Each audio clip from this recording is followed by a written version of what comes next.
మీ బాధను వినే తీరిక జనాలకు లేదు. మీరే మారాలి. ఎవరి బాధను ఎవరు వినే రోజులు కావు ఇవి. మీ బాధ నుంచి మీరే బయటకు రావాలి. సంతోషాన్ని వెతుక్కోవాలి. అందుకోసం కొన్ని పద్ధతులను పాటించాలి. సంతోషంగా ఉండాలనే కోరిక మనలో ప్రతి ఒక్కరికి ఉంటుంది. కానీ జీవితంలో ఎదురయ్యే కొన్ని కష్టాల వల్ల అందరూ సంతోషంగా ఉండటం సాధ్యం కాదు. కానీ మన జీవితాన్ని నిర్ణయించేది మనమే.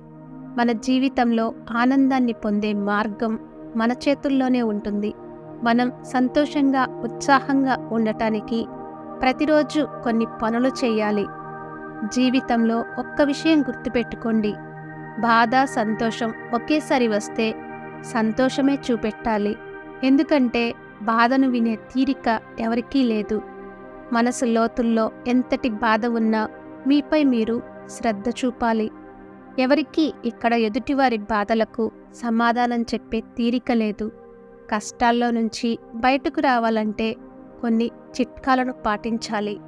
మనం ఏదైనా మంచి చేసినప్పుడు లేదా ఏదైనా సాధించినప్పుడు మిమ్మల్ని మీరు మెచ్చుకోండి. ఖచ్చితంగా ఇతరులు వచ్చి మన వెన్ను తట్టి మన గురించి మెచ్చుకునే మాటలు మాట్లాడాలని కోరుకుంటాము. మరొకరు మనల్ని మెచ్చుకోకపోతే ఆ సమయంలో మనం బాధపడటం సహజం. మనం చేసిన పనిని ఇతరులు మెచ్చుకునే వరకు ఎదురు చూడకండి. బాగా చేసిన పని కోసం మీ వెన్ను మీరే తట్టుకోండి. ప్రతి విషయాన్ని మంచిగా ఆలోచించండి. జీవితంలో చెడు జరిగితే దాన్ని జీర్ణించుకునే శక్తి కొందరికి ఉండదు. ఒక్కసారిగా కృంగిపోతారు. ఏదైనా చెడు జరిగితే దాని గురించి చింతిస్తూ కూర్చుంటారు. బదులుగా ప్రతిదాని గురించి మంచిగా ఆలోచించండి. ఖచ్చితంగా మీ జీవితంలో ప్రతిదీ బాగుంటుంది. మీ చుట్టుపక్కల వాతావరణాన్ని బాగు చేసుకోండి. కొన్నిసార్లు మన సంతోషం మన చుట్టూ ఉన్న వ్యక్తులు పర్యావరణం వల్ల కలుగుతుంది. చుట్టూ ఉన్నవారు బాధగా ఉంటే మనం చురుగ్గా ఉండలేము. ఇంకా మనం నివసించే వాతావరణం కూడా మన ఆనందానికి దోహదపడుతుంది. మనం ఆరోగ్యంగా ఉండాలంటే నవ్వు ఒక రకమైన ఔషధం లాంటిది.